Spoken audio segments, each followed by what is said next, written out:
नमस्कार साथियों, मेरा नाम है मनीष भारती और आप देख रहे हैं संस्कृति पीसीएस चैनल। साथियों, आज जिस मुद्दे पर हम बात करने वाले हैं वह यूपी आरओ एआरओ के प्रीवियस ईयर क्वेश्चन पत्र पे। और यह क्वेश्चन पत्र जो होगा भारतीय राज्य तंत्र का प्रारंभिक परीक्षा 2010 में जो हुआ था उससे संबंधित हम बातें करेंगे। बहुत विस्तार से इन सब चीज़ों को हम देखेंगे। उससे पहले आपके लिए एक सूचना है और सूचना यह है कि यूपी आरओ एआरओ को देखते हुए संस्कृति आईएएस ने इसके लिए ऑनलाइन कोर्स की शुरुआत की है, जिसमें प्रीलिम्स और मेंस दोनों ही सेगमेंट की पूरी पढ़ाई कराई जाएगी। कोर्स की विशेषताओं की बात करूं तो 130 से अधिक कक्षाएं होगी, प्रतिदिन 2 कक्षाएं होगी। कोर्स की वैधता 1 वर्ष तक असीमित बार देखने की होगी। आपको 15 टेस्ट इसमें दिए जाएंगे, जिसमें प्रीलिम्स और मेंस दोनों ही सेगमेंट शामिल होगा। इसके अलावा जिस भी विषय और खंड की पढ़ाई आपको करा दी जाएगी उसका नोट जो है पीडीएफ फॉर्मेट में आपको उपलब्ध करा दिया जाएगा। कोर्स की जो स्टार्ट हो रहा है वह 1 नवंबर 2023 से हो रहा है। 2 वक्त रखा गया है, एक सुबह के 8 बजे, एक शाम के 4 बजे। प्रथम 200 विद्यार्थियों के लिए इसकी फीस जो है 4,999 ही रखा गया है। दिए गए नंबर पे आप कांटेक्ट करके इस संबंध में विस्तृत जानकारी ले सकते हैं, या संस्कृति आईएएस के वेबसाइट पर विजिट करके आप वहां नंबर दिया होगा, कॉल करके विशेष जानकारी लेकर के नामांकन सुनिश्चित करवा सकते हैं। चलिए अब सीधे हम टॉपिक की तरफ चलते हैं और देखते हैं कि 2010 के आरओ एआरओ के राज्य व्यवस्था में प्रारंभिक परीक्षा जो हुआ था उसमें कौन कौन से प्रश्न पूछे गए थे। पहले प्रश्न को देखिए, निम्नलिखित में से किस एक ने भारत के लिए संविधान सभा, कीवर्ड को सबसे पहले समझना है। जैसा मैं सॉल्व कराते हुए बार बार आपसे कहता भी हूं कि जो भी कीवर्ड है प्रश्न का उस पर बहुत ध्यान देना है। भारत, यहां पर भारत के लिए संविधान सभा के गठन का विचार किया। यहां 4 विकल्प दिया गया है: Simon commission, Rajaji formula, cabinet mission योजना और बेबेल योजना। ये 4 यहां पर विकल्प दिया गया है। अब देखिए, इस तरह के प्रश्न कुछ ऐसे आते हैं राज्य स्तरीय परीक्षाओं में जो कि बिल्कुल फैक्ट होता है। अब इसी प्रश्न का जवाब अब देखिए, अगर ये आपको याद होगा कि कौन सा योजना लाया गया था या कमीशन था, तभी आप इसका जवाब दे पाएंगे, नहीं तो इसमें आप बहुत विचार नहीं कर सकते हैं। ठीक है, तो ये जो है मेमोरी बेस्ड क्वेश्चन है और पीसीएस एग्जाम आप देने जा रहे हैं तो आपके लिए यह लाजमी है कि कुछ तथ्य जो है वह आपको याद होना चाहिए। तो इस प्रश्न का जवाब जो है वह सी होगा। कैबिनेट मिशन योजना के तहत भारत के लिए संविधान सभा के गठन का विचार किया गया था। देखिए, जनवरी 1946 में इंग्लैंड की जो लेबर पार्टी थी उसके नेता एटली, उन्होंने संसदीय दल यानी कि कैबिनेट मिशन को भारत भेजा था और यहाँ के नेताओं से विचार विमर्श करने के लिए भेजा था कि आप वहाँ जाइए और वहाँ के जो नेता हैं, कांग्रेस या अन्य पार्टी के लोग जो हैं, उनसे विचार विमर्श कीजिए कि यदि संविधान सभा का गठन होना है और उसकी कार्यप्रणाली क्या होगी, इन सब बातों पर आप जाकर के विचार कीजिए। इसी के मद्देनजर नवंबर 1946 में संविधान सभा का गठन होता है। तो इस प्रश्न का जवाब क्या होगा? सी। जब भी आप फैक्ट वाला प्रश्न भी करें, प्रीवियस ईयर करने का मतलब यह नहीं होता है कि सिर्फ जवाब निकाल के चले गए, बल्कि प्रश्नों का विश्लेषण सही से करें कि किस सेगमेंट से प्रश्न पूछा जा रहा है, किस तरह के प्रश्न पूछे जा रहे हैं, विश्लेषणात्मक प्रश्न कितने हैं, तथ्यों पर आधारित प्रश्न कितने हैं। इससे आपको पता चलेगा कि उस परीक्षा का क्या पैटर्न है, उसके हिसाब से आप अपने आगामी तैयारी को दशा और दिशा दे सकते हैं। तो पहले का जवाब सी हो गया। चलिए आगे बढ़ते हैं। एक बात आपको और बता दूं कि यह जो पूरा पीडीएफ है संस्कृति आईएएस के टेलीग्राम चैनल पर आपको उपलब्ध करा दिया जाएगा। टेलीग्राम चैनल पर पहुंचने के लिए इस वीडियो के डिस्क्रिप्शन बॉक्स में देखिए टेलीग्राम चैनल का लिंक दिया हुआ है। उस लिंक को आप क्लिक करेंगे, आप टेलीग्राम चैनल पर पहुंच जाएंगे। वहां ज्वाइन का ऑप्शन आएगा, उसको क्लिक करके आप टेलीग्राम चैनल संस्कृति आईएएस का ज्वाइन कर सकते हैं। ये तमाम पीडीएफ जो है, जो भी लेक्चर आ रहा है, सभी का वहां उपलब्ध करा दिया जाएगा। इसीलिए आपको अभी परेशान नहीं होना, आप चाहे नोट कर सकते हैं या फिर आप ध्यान से इन सब चीजों को अभी समझे। चलिए अब दूसरे प्रश्न की तरफ चलते हैं। निम्नलिखित में से किस एक अधिनियम ने, एक अधिनियम की बात की जा रही है, भारत में संघीय शासन की व्यवस्था की थी। यहां पर 4 विकल्प फिर से दिया गया है: भारत सरकार अधिनियम 1909, भारत सरकार अधिनियम 1919, भारत सरकार अधिनियम 1935 और भारत स्वाधीनता अधिनियम 1947। देखिए, ये सारे अधिनियम वैसे तो बहुत ज़्यादा ज़रूरी है, इंपॉर्टेंट है। अब दूसरी तरफ इस प्रश्न के प्रकृति पर भी नज़र अगर आप दोहराएंगे तो आप पाएंगे कि यह भी प्रश्न जो है वह तथ्य पे आधारित है, यानी कि आपको ये चीज याद है तो आप इसका जवाब दे पाएंगे, नहीं तो नहीं दे पाएंगे। यदि मैं बात करूं किस अधिनियम के तहत भारत में संघीय शासन की व्यवस्था की गई थी, तो यह जो है विकल्प 3 में लिखा गया है, भारत सरकार अधिनियम 1935 आया था और 1935 के तहत ही भारत में संघीय शासन की व्यवस्था की गई थी। 1935 का जब अधिनियम आया था, इसमें क्या था, प्रांतों से द्वैध शासन समाप्त कर दिया गया था और केंद्र में द्वैध शासन लागू कर दिया गया था। इसके अलावा क्या था, संघ का प्रशासन था उसको 2 विषयों में विभाजित कर दिया गया था। संघ के प्रशासन को एक जो था वह हस्तांतरित विषय था और दूसरा आरक्षित विषय था। तो इसका जवाब हो जाएगा सी। यहाँ व्याख्या दिया गया है, आप थोड़ा सा अपने तरफ से भी इसको देख सकते हैं। चलिए अब तीसरे प्रश्न की ओर चलते हैं और तीसरा प्रश्न करता है, भारतीय संविधान में मूल अधिकार की बात कर रहा है। ठीक है, यहां पर मूल अधिकारों पर विचार किया गया है। अब कहा गया है कि भारत के संविधान में मूल अधिकार का विचार जो है वह कहां से लिया गया है, यानी कि किस देश के संविधान से प्रभावित होकर के लिया गया है। 4 विकल्प है, ब्रिटेन के संविधान से, आयरलैंड के संविधान से, कनाडा के संविधान से और अमेरिका के संविधान से।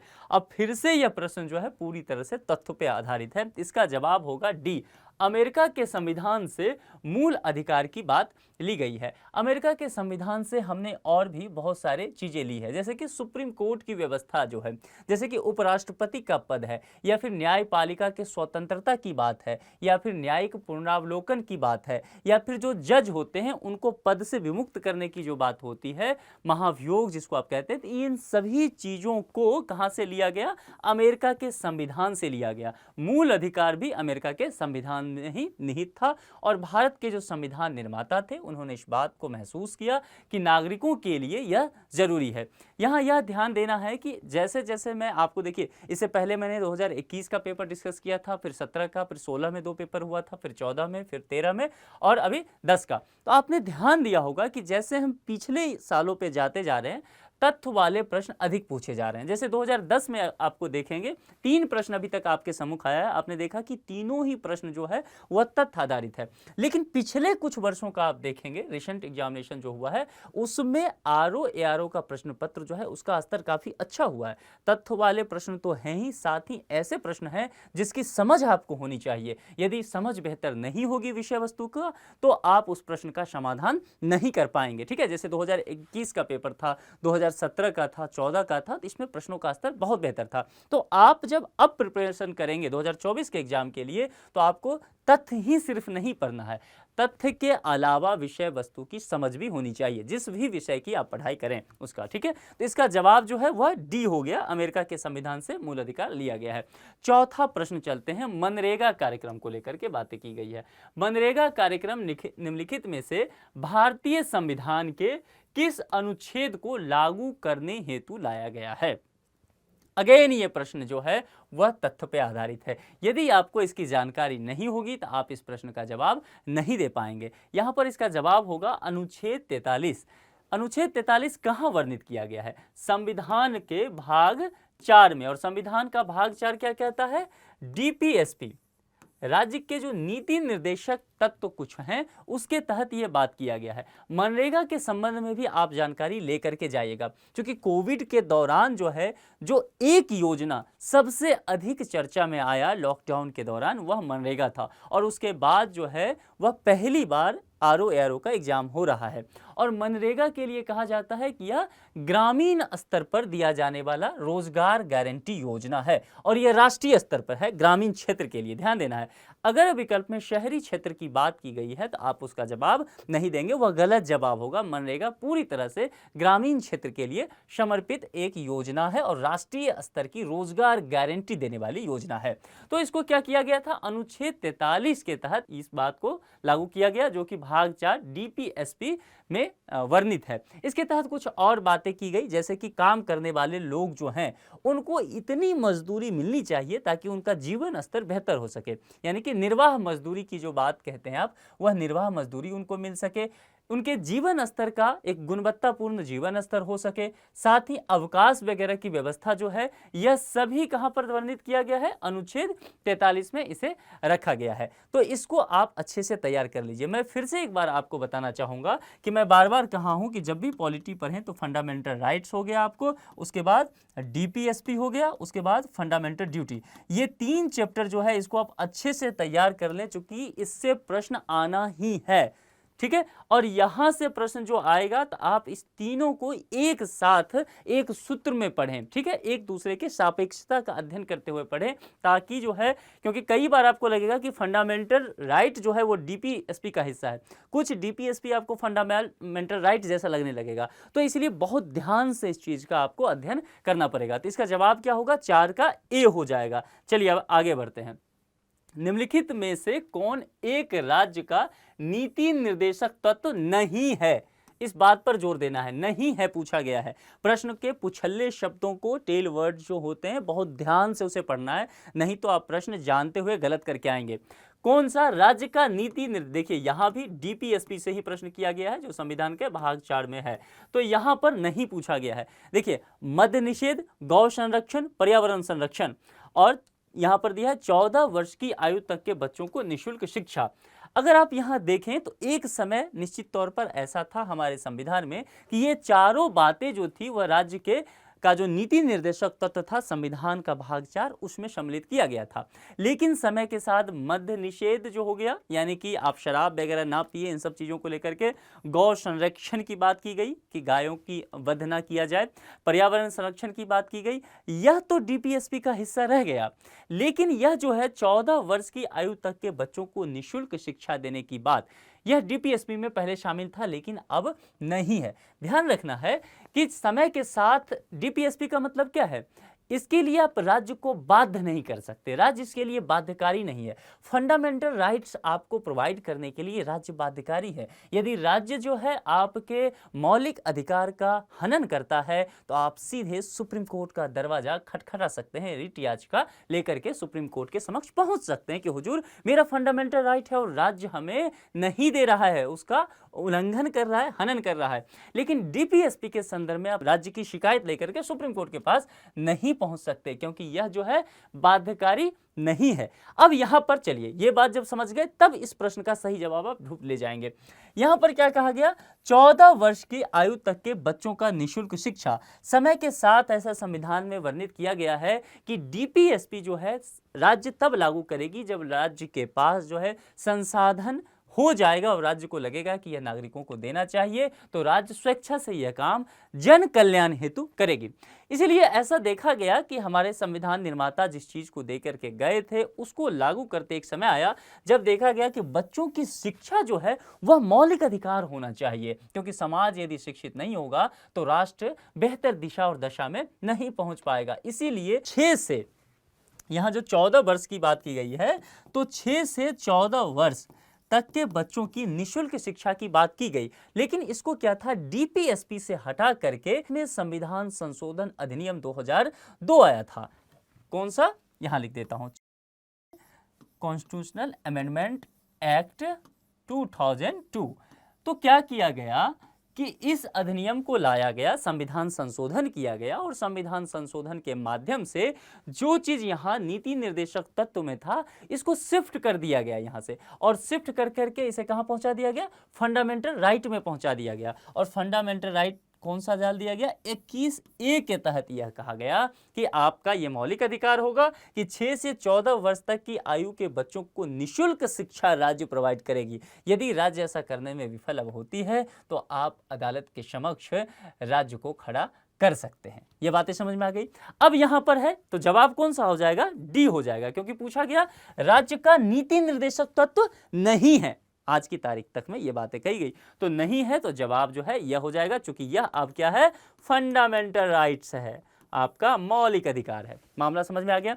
अब ये 3 जो है यह सही जवाब मतलब इसका है, यानी कि ये 3 जो है राज्य का नीति निर्देशक तत्व है। तो जरा देख लेते हैं किस किस अनुच्छेद में इसकी बात की गई है। यानी कि मद्य निषेध की जो बात की गई है वह आर्टिकल 47 में है। इसे आप नोट करते चलिए क्योंकि आपके लिए ये महत्वपूर्ण हो सकता है। और वहीं पर गौ संरक्षण की बात जो की गई है वह आर्टिकल 48 में किया गया है। इसके अलावा पर्यावरण संरक्षण की जो बात की गई है वह 48 क में किया गया है। ठीक है, तो ये बातें जो है आप नोट कर लीजिए, यह आपके लिए बहुत जरूरी होने वाला है। डीपीएसपी वैसे भी आप तैयार करके जाइए क्योंकि बहुत ज्यादा इंपॉर्टेंट टॉपिक हो जाता है। चलिए छठे प्रश्न की तरफ चलते हैं। निम्नलिखित में से कौन सा विषय यानी कि इस संबंध में बात किया जाएगा। ठीक है, ऐसे प्रश्नों को ना तोड़ तोड़ के देखिए तो प्रश्न क्या होगा, आसान हो जाएगा आपके लिए। जब भी विषय हुआ तो हमें पता चल गया कि अच्छा विकल्प से पूछा जाएगा। धन विधेयक की बात की गई है तो सबसे पहले आपको धन विधेयक की समझ होनी चाहिए। धन विधेयक के उपबंध में सम्मिलित नहीं किया गया है। फिर से मैं कहूंगा कीवर्ड्स पे ध्यान देना है। नहीं किया गया है आपसे पूछा गया है, यानी कि जो इसका गलत जवाब होगा, जो इसमें धन विधेयक में सम्मिलित नहीं किया गया होगा वही इसका सही जवाब होगा। 4 विकल्प यहां पर आपको दिया गया है। जैसा कि मैंने पहले कहा कि धन विधेयक के संदर्भ में चर्चा की गई है तो आपको धन विधेयक की समझ होनी चाहिए। धन विधेयक का चर्चा संविधान में कहां किया गया है, अनुच्छेद 110 में, आर्टिकल 110। अनुच्छेद 110 में धन विधेयक की चर्चा की गई है और कुछ बातें लिखा गया। काफी लंबा चौड़ा चीजें लिखी गई है और धन विधेयक को परिभाषित भी किया गया। यहाँ पर कर से संबंधित उपबंध की बात की गई है, उधार ऋण लेने से संबंध उपबंध किया गया है, संचित निधि तथा आकस्मिक की अभिरक्षा से संबंधित उपबंध की बात की गई है और डी कहा गया है जुर्माने या अर्थदंड से संबंधित उपबंध की बातें की गई है। यहाँ पर आपको 4 विकल्प दिया गया है, एक 4 में से कोई एक ऐसा होगा जिसे धन विधेयक के उपबंध में सम्मिलित नहीं किया गया, वही जवाब होगा। इसकी व्याख्या को थोड़ा सा विस्तार से मैं चाहता हूं आप देखें, क्योंकि धन विधेयक जो है अपने आप में एक कॉम्प्लेक्स टॉपिक है और काफी एग्जाम में पूछा जाता है। और धन विधेयक और वित्त विधेयक में काफी जो लोग हैं वह उलझ भी जाते हैं, जाकर के प्रश्न जानते हुए गलतियां करते हैं। तो जरा इसको देख लेते हैं। जुर्माने या अर्थदंड से संबंधित उपबंध धन विधेयक के उपबंध में सम्मिलित नहीं किया गया है। तो हमारा जवाब जो है वो यहीं से मिल गया, जुर्माने या अर्थदंड से संबंधित उपबंध, और कहा गया है कि यह धन विधेयक में सम्मिलित नहीं है, वही जवाब होगा। तो जवाब तो इसका डी हो गया, सही जवाब हमने यहां निकाल लिया। लेकिन जैसा मैंने कहा कि हम यह भी करते हैं कि हम विकल्प की और व्याख्या करते हैं ताकि अच्छे से हम प्रिपेयर कर सकें खुद को। तो यहां पर जैसा मैंने कहा कि अनुच्छेद 110 के तहत बातें की गई है, इसकी परिभाषा दिया गया है और कहा गया है कि इस अनुच्छेद के अनुसार कोई विधेयक है, वह विधेयक धन विधेयक कब बन जाता है उसके लिए कुछ प्रावधान बताए गए हैं। प्रावधान क्या है देख लिए। प्रावधान में सबसे पहली चीज तो ये 3 चीजें जो है यह भी सम्मिलित होगा। ठीक है, यहाँ 3 चीजें तो ऐसे ही आपको मिल गया। कुछ और बातें हैं जैसे कि कर लगाना होगा या कम करना होगा या कर को बढ़ाना होगा या उस कर को नियमित करना है, यानी कि कर की व्यवस्था जो है उसमें किसी भी रूप से कुछ परिवर्तन करते हैं तो यह आपको धन विधेयक के अंतर्गत आ जाएगा। भारत सरकार की तरफ से यदि कोई ऋण लिया जाता है या किसी आर्थिक भार में कोई परिवर्तन किया जाता है तो यह भी धन विधेयक का हिस्सा हो जाता है। इसके अलावा भारत की संचित निधि होती है, इसकी जानकारी आपको होगा, आपने पॉलिटी में इसको विस्तार से पढ़ा होगा। तो भारत की जो संचित निधि है या आकस्मिक निधि है उसमें कुछ धन डालना हो जरूरत के हिसाब से या उससे कुछ धन वापस लेना हो, यानी कि निकालना हो, खर्चा लेना हो उससे, तो यह भी धन विधेयक के अंतर्गत आ जाएगा। इसके अलावा जो संचित निधि है उससे किसी व्यय के संबंध में धन दिया जाना हो तब भी धन विधेयक के अंतर्गत आएगा। भारत की जमा पूंजी में से किसी भी व्यय के संबंध में धन यदि दिया जाता है तब भी इसे धन विधेयक के संदर्भ में 110 अनुच्छेद के तहत में लाया जाएगा। भारत की संचित निधि तथा सार्वजनिक लेखों में धन जमा करने या लेखों की जो जांच पड़ताल का काम किया जाएगा, यह भी संविधान कहता है कि अनुच्छेद 110 के तहत धन विधेयक के अंतर्गत लाया जाएगा। ठीक है, लेकिन यहां पर जुर्माने या अर्थदंड से संबंधित जो उपबंध है वह अनुच्छेद 110 में उसकी चर्चा नहीं की गई है, वह धन विधेयक नहीं माना जाएगा। समझ में आ गया? तो कुछ चीजें विस्तार से है, क्योंकि बहुत छोटे छोटे शब्दों में इसकी व्याख्या की गई है, इसीलिए मैंने एक एक शब्द पे आपको गौर करके पढ़ा दिया है। आप चाहें तो इसे नोट कर ले, स्क्रीनशॉट कर ले, और यह बहुत जरूरी होता है। जब भी आप धन विधेयक यहां पर पढ़ें तो धन विधेयक के साथ आप क्या किया करें, वित्त विधेयक को भी थोड़ा सा आप पढ़ लिया करें, क्योंकि यह आपके लिए इंपॉर्टेंट है। कुछ इर्द गिर्द के टॉपिक आप पढ़ेंगे तभी आपका काम बन पाएगा। चलिए अब 7वें प्रश्न की तरफ चलते हैं। 7वां प्रश्न जो है उपराष्ट्रपति के संदर्भ में कहता है, और उपराष्ट्रपति के संदर्भ में 4 यहाँ पर बातें कही गई है, स्टेटमेंट, और कहता है कि सही उत्तर आपको चुनना है, उसके आधार पर कुछ विकल्प का कुट दिया हुआ है। चलिए, भारत का द्वितीय उच्चतम प्रतिष्ठित पदाधिकारी है। क्या भारत का द्वितीय उच्चतम प्रतिष्ठित पदाधिकारी है? सर्वोच्चता के आधार पर देखें तो, संवैधानिक चीजों को देखें, नजर दोहराइए संविधान पे, तो बिल्कुल ऐसा होगा। उपराष्ट्रपति के संदर्भ में यह कहा गया है, और उपराष्ट्रपति के संदर्भ में यह कहा गया है कि राष्ट्रपति के बाद जो उनका पद होगा वह निश्चित तौर पर दूसरे क्रम का होगा। तो यह सही जवाब यहां से नजर आता है। अब चलिए इसके अलावा और देखते हैं। उपराष्ट्रपति के पास, यहाँ पर बहुत ध्यान से इन सब चीज़ों को देखिए कि क्या क्या वर्ड यहाँ पर दिया गया है, उसके हिसाब से हम चलेंगे। उपराष्ट्रपति के पास पद से संबंधित कोई औपचारिक कार्य दायित्व नहीं है।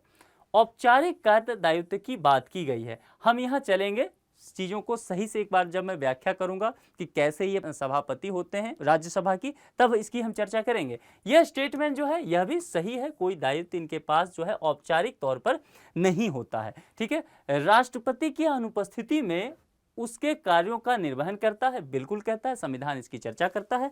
राष्ट्रपति की पदत्याग, अपदस्थीकरण अथवा मृत्यु के चलते राष्ट्रपति के रूप में कार्य करता है, बिल्कुल करता है।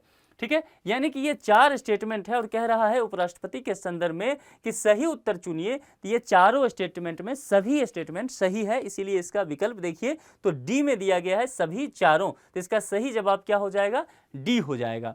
अब उपराष्ट्रपति के संदर्भ में, वैसे जब भी आप राष्ट्रपति का चैप्टर पढ़ें तो वो काफी महत्वपूर्ण होता है एग्जाम के नजरिए से। तो राष्ट्रपति का चैप्टर पढ़ते हुए आप गवर्नर का चैप्टर भी पढ़ लीजिए। उपराष्ट्रपति का तो पढ़िए ही पढ़िए, प्रधानमंत्री का पढ़ते हुए मुख्यमंत्री के बारे में भी पढ़ लीजिए, क्योंकि राज्य स्तरीय एग्जाम आप देने जा रहे हैं, वहां पर इस पे प्रश्न पूछे जा सकते हैं। आर्टिकल 64 को लेकर के बात करते हैं। आर्टिकल 64 में स्पष्ट रूप से यह बताया गया है कि उपराष्ट्रपति जो होंगे वह राज्यसभा के पदेन सभापति होंगे। यहां पर आर्टिकल 64 की बात कह रहा हूं। उपराष्ट्रपति वाइस प्रेसिडेंट के संदर्भ में कहा गया है कि जो भी राज्यसभा होगा उसके क्या होंगे? पदेन सभापति। क्या मतलब होता है इसका? मैं जब कह रहा हूं कि पदेन सभापति होंगे ये, तो क्या कहने का तात्पर्य है? यानी कि जो भी व्यक्ति भारत का उपराष्ट्रपति बनेगा वह स्वतः ही, अपने आप ही, उसका कोई निर्वाचन नहीं होना है, कोई वोटिंग नहीं होना है, अपने आप ही वह व्यक्ति जो है राज्यसभा का सभापति बन जाएगा। यह बात समझ में आ गया।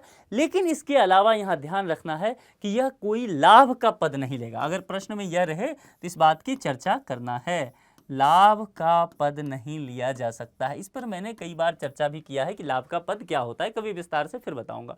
लाभ का पद नहीं लेगा, ये अनुच्छेद 64 में यह बात कही गई है। अनुच्छेद 65 भी इस संदर्भ में कुछ बात कहता है, और अनुच्छेद 65 यह कहता है कि यहाँ पे लिखता हूं, आर्टिकल 65।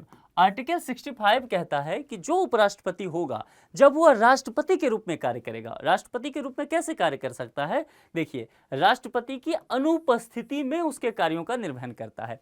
अब राष्ट्रपति कैसे अनुपस्थित हो सकता है? राष्ट्रपति अनुपस्थित यह हो सकता है कि वह रिजाइन दे दे, अपने पद का त्याग कर दे, ठीक है, उसका अपदस्थीकरण हो जाए या फिर उनकी मृत्यु हो जाए। इस स्थिति में क्या होगा? राष्ट्रपति का पद खाली हो जाएगा। तो फिर क्या होगा? उपराष्ट्रपति राष्ट्रपति के रूप में कार्य करने लग जाएंगे। संविधान इसकी व्यवस्था करता है। तो आर्टिकल 65 कहता है कि जब यह राष्ट्रपति के रूप में कार्य करेगा, ठीक है, ध्यान देना है, उपराष्ट्रपति अभी राष्ट्रपति के रूप में कार्य कर रहा है, तब एक प्रश्न बनता है कि क्या यह राज्यसभा का पदेन सभापति होगा या राज्यसभा का सभापति होगा? ध्यान देना है, यह नहीं होगा। इसी बात को, क्योंकि एग्जाम में कई बार यह प्रश्न पूछा जाता है और पूछा गया है, तो यह राज्यसभा का सभापति नहीं होगा। अब आप कहेंगे भाई साहब गलत बात कहते हैं। अभी आपने कहा था कि जो भी उपराष्ट्रपति होगा वह स्वतः ही राज्यसभा का पदेन सभापति हो जाएगा। अब आप कह रहे हैं यहां नहीं होगा। ध्यान देना, मैंने कहा था उपराष्ट्रपति होगा तो, लेकिन यहां तो राष्ट्रपति के नहीं रहने पर, अनुपस्थित रहने पर, वह व्यक्ति जो उपराष्ट्रपति भारत का हुआ करता था वह राष्ट्रपति के रूप में अब कार्य करने लग गया है। तो वह व्यक्ति अब उपराष्ट्रपति नहीं रह गया, वह राष्ट्रपति हो गया है। तो राष्ट्रपति यदि हो जाएगा तो राष्ट्रपति जो है राज्यसभा का सभापति कैसे बनेगा? राज्यसभा का सभापति कौन बनता है? उपराष्ट्रपति। तो कोई और व्यक्ति उपराष्ट्रपति के पद पे आएगा, वह फिर राज्यसभा का जो है पदेन सभापति बन जाएगा। मामला क्लियर हो गया? चीजें आपको समझ में आ गई? चलिए अब आगे बढ़ते हैं। तो इसका सही जवाब हो जाएगा डी। वैसे भी इस टॉपिक को राष्ट्रपति और उपराष्ट्रपति वगैरह के गवर्नर वाले टॉपिक को डिटेल से आप पढ़ लीजिए, क्योंकि उसका जो है बारंबारता बना रहता है। परीक्षा में कई बार इस टॉपिक से प्रश्न पूछे जा रहे हैं। पॉलिटी सेगमेंट का सबसे फेवरेट जोन ये होता है। 8वें प्रश्न पर चलते हैं। गणतंत्रीय अवधारणा से संबंधित निम्नलिखित में से कौन एक सही नहीं है? फिर से नहीं है। देखिए एग्जाम जो है ना आपको फंसा रहा है। कई बार एग्जाम जो है सिर्फ आपके ज्ञान का परीक्षण नहीं होता है, ठीक है, वह यह भी देखता है कि आप कितने सजग और सहज हैं। इस चीज़ का भी परीक्षण होता है और यह इस तरह के प्रश्न जो हैं यही पूछा जाता है इसमें। अब देखिए यह जो पूछा गया है गणतंत्रीय अवधारणा, यह अपने आप में मैं इसे अच्छा प्रश्न मानूंगा, क्योंकि यहाँ पर फैक्ट नहीं है, यहाँ पर आपके लिए गुंजाइश है। आप अगर विषय वस्तु की समझ रखते हैं तो आप इसका जवाब ले पाएंगे। इससे पिछला जो प्रश्न था उपराष्ट्रपति वाला, यह भी मेरे नज़रिए से अच्छा प्रश्न है और इस तरह के प्रश्न अब काफ़ी पूछे जाने लगे हैं पिछले कुछ वर्षों का यदि प्रश्न पत्र देखें तो, क्योंकि यह जो है फैक्ट नहीं है, आपकी समझ की बात की गई है। अगर यदि आपने विषय को अच्छे से समझा है तो आप इसका जवाब दे पाएंगे। चलिए, गणतंत्रीय अवधारणा से संबंधित निम्नांकित में से कौन एक सही नहीं है, इस पर जोर देना है। पहला कहता है एक राज्य जिसमें जनता सर्वोच्च हो। अब नहीं है तो जनता जिसमें सर्वोच्च अवस्था में होगा, निश्चित तौर पर वह गणतंत्रीय अवधारणा को परिपूर्ण कर रहा होगा। तो जाहिर सी बात है यह जो है वह सही हो गया, यानी कि यह जवाब तो नहीं हुआ।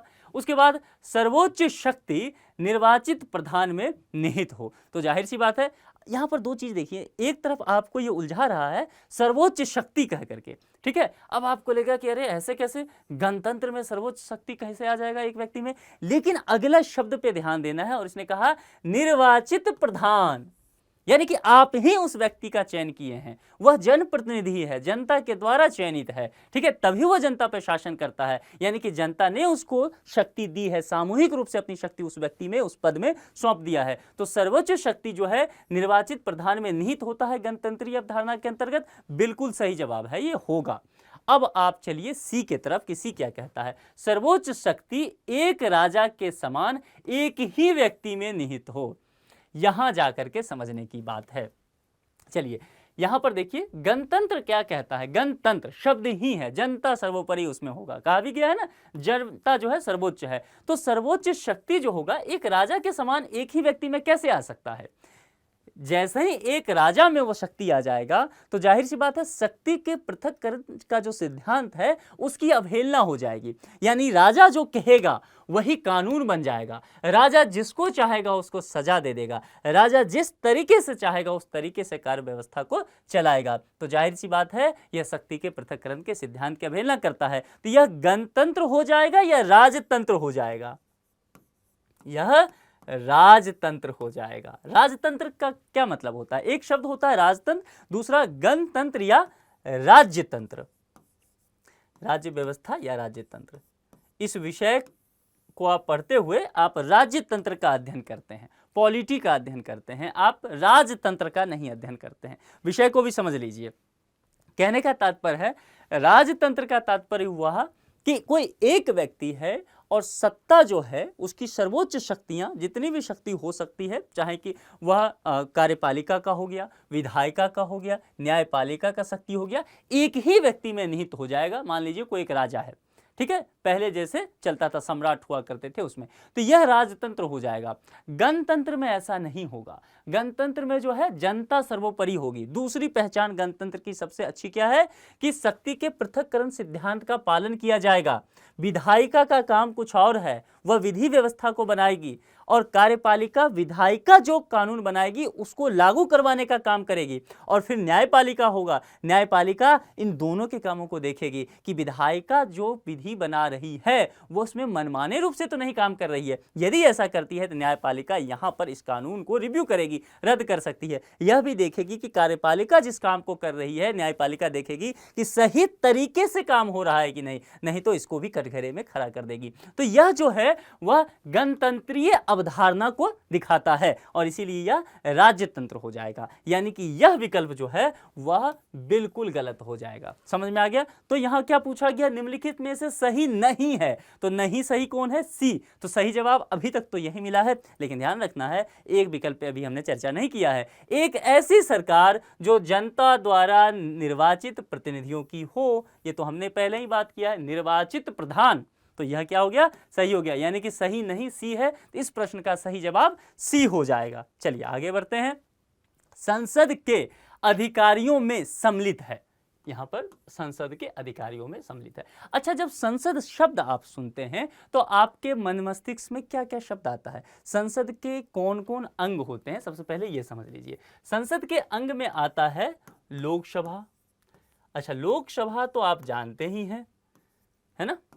उसके बाद राज्यसभा की बात की जाती है तो आप कहेंगे जी राज्यसभा भी जानते हैं, लेकिन एक चीज लोग भूल जाते हैं और संसद का तात्पर्य लोकसभा और राज्यसभा ही समझ लेते हैं। लेकिन संसद का एक और अंग है और वह अंग है राष्ट्रपति। जी हाँ, राष्ट्रपति जो है संसद का अभिन्न अंग होता है। तो संसद जो है इस तीन चीजों से मिलकर के बनता है। मामला यहां पहले चीज तो ये क्लियर हो जाए।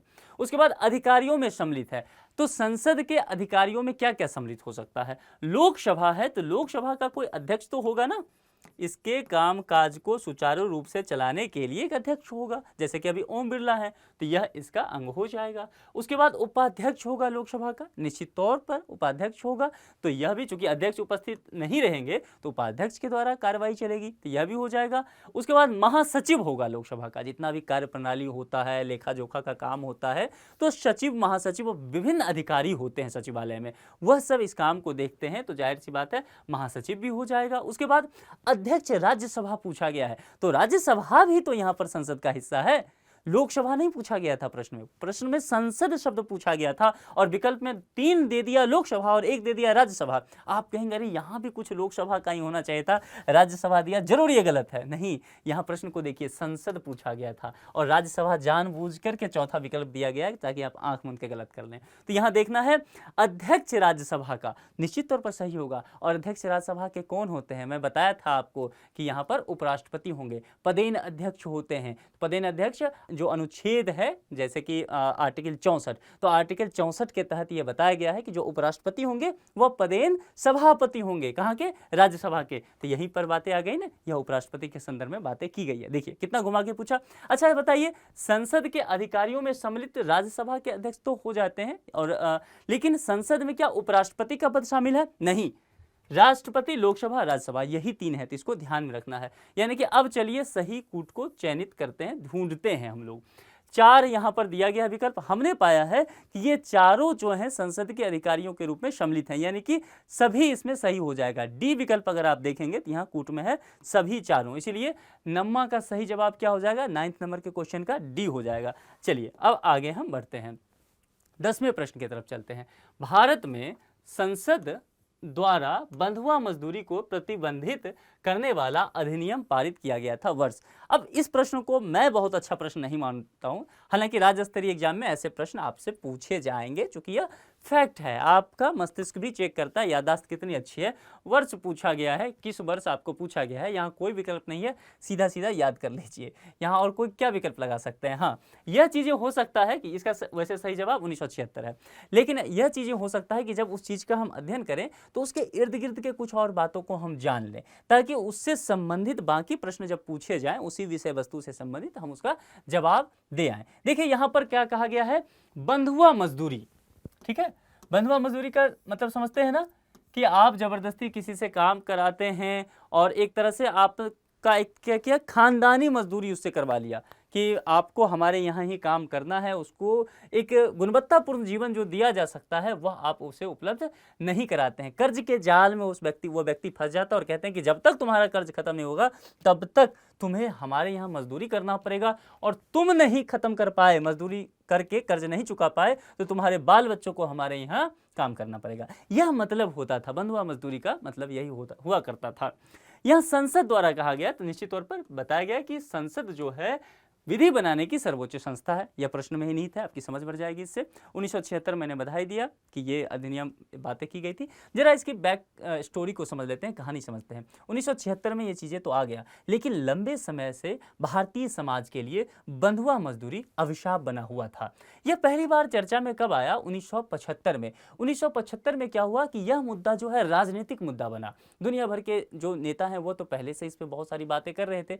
भारतीय जो नेता है तो यह राष्ट्रीय मुद्दा बन गया, चर्चा में यह मुद्दा आ गया। और उस समय एक चीज आया था 1975 में। 1975 में जब यह मुद्दा राष्ट्रीय मुद्दा बना तो 20 सूत्री कार्यक्रम लाया गया था। ठीक है, 20 सूत्री कार्यक्रम आया था। उस 20 सूत्री कार्यक्रम में इस बात की भी बात की गई थी कि बंधुआ मजदूरी का उन्मूलन होना चाहिए। तो उस वक्त जब काफ़ी बातें हुई तो सरकार ने इससे संबंधित एक अध्यादेश ला दिया। अध्यादेश क्यों लाते हैं कि जब कोई मतलब जैसे संसद का सत्र वगैरह ना चल रहा हो, विधानसभा वगैरह ना चल रहा हो, लेकिन किसी जरूरी मुद्दे पर कानून बनाना लाजमी हो जाता है, तत्काल कानून चाहिए बनाना, तो क्या करेंगे? अध्यादेश ला दिया जाता है, बाद में उसको कानून में कन्वर्ट कर दिया जाता है, बहस होकर के पास हो जाता है। इस पे कभी अध्यादेश पे चर्चा करेंगे तो विस्तार से बताएंगे। तो 20 सूत्री कार्यक्रम आया था 75 में, फिर इसको अध्यादेश ला दिया गया। अब अध्यादेश जब ये आ गया तब ये था कि इस अध्यादेश को आपको कानूनी अमली जामा आपको पहनाना है। ठीक है, उसके बाद इस अध्यादेश को बंधुआ मजदूरी, अब इस अध्यादेश को क्या होता है कि 1976 में एक अधिनियम बना दिया जाता है और इस अधिनियम का नाम दिया जाता है बंधुआ मजदूरी प्रथा उन्मूलन अधिनियम 1976। इस चीज को आप नोट कर लीजिएगा, पीडीएफ में दिया है, आपको मिल जाएगा। उसके बाद यह जो है 1976 में यह अध्यादेश जो है वह कानून का शक्ल ले लेता है। बंधुआ मजदूरी उन्मूलन जो अधिनियम 1976 की बातें ये की गई। तो ये निश्चित तौर पर ये फैक्ट था, लेकिन जब इस चीज़ को हम पढ़े ना तो थोड़ी सी समग्रता से पढ़े ताकि चीज़ें और बेहतर से हम समझ सके। चलिए आगे बढ़ते हैं। 11वां प्रश्न है, और 11वां प्रश्न जो है आरओ एआरओ में 11 ही प्रश्न राज्य तंत्र से पूछा गया था। तो आखिरी प्रश्न होगा आज के इस लेक्चर का। निम्नलिखित में से कौन भारतीय संविधान के 73वें संशोधन में सम्मिलित है? मैं बार बार कहता रहा हूं कि यह जो है और यह जो है 74वां कॉन्स्टिट्यूएंट अमेंडमेंट एक्ट, इसको अच्छे से तैयार कर लीजिए। पॉलिटी का सबसे इंपॉर्टेंट टॉपिक में से एक ही है, इससे प्रश्न आएगा ही आएगा और राज्य स्तरीय एग्जाम में तो आना है ही। आपको मैंने जितने भी प्रश्न पत्र पिछले वर्ष का आपको विश्लेषण करवाया है, आप सभी लेक्चर में जाके देखिए, सभी वीडियो में देखिए, इस टॉपिक से प्रश्न आया हुआ है। तो क्यों इस टॉपिक को छोड़ के जाएं? अच्छे से पढ़ के जाइए। फंडामेंटल राइट्स को, ड्यूटी को, डीपीएसपी को, प्रेसिडेंट वाला सेक्शन को और इसको पूरा अच्छे से पढ़ के जाइए। ठीक है, अब यहाँ पर देखिए भारतीय संविधान का 73वां पूछा गया, यहाँ पर आपसे 74वां नहीं पूछा गया, आपको दोनों पढ़ना है। तो यहाँ पर देखिए सही कूट चुनना है। सही कूट में जिला पंचायत, क्षेत्र पंचायत, ग्राम पंचायत, नगर पंचायत। 73वां संविधान संशोधन अधिनियम 1993 में आया था। इसके तहत कुछ बातें की गई और इसमें जिला पंचायत, ग्राम पंचायत, क्षेत्र पंचायत शामिल किया गया था, लेकिन इसमें नगर पंचायत की बात नहीं की गई थी। नगर पंचायत की जो बात है वह 74वां संशोधन में किया गया है। इस बात को आपको ध्यान में रखना है। और अनुच्छेद 40 इससे संबंधित था। अनुच्छेद 40 कहाँ है संविधान में? किस भाग में? भाग 4 में। और भाग 4 क्या है? डीपीएसपी।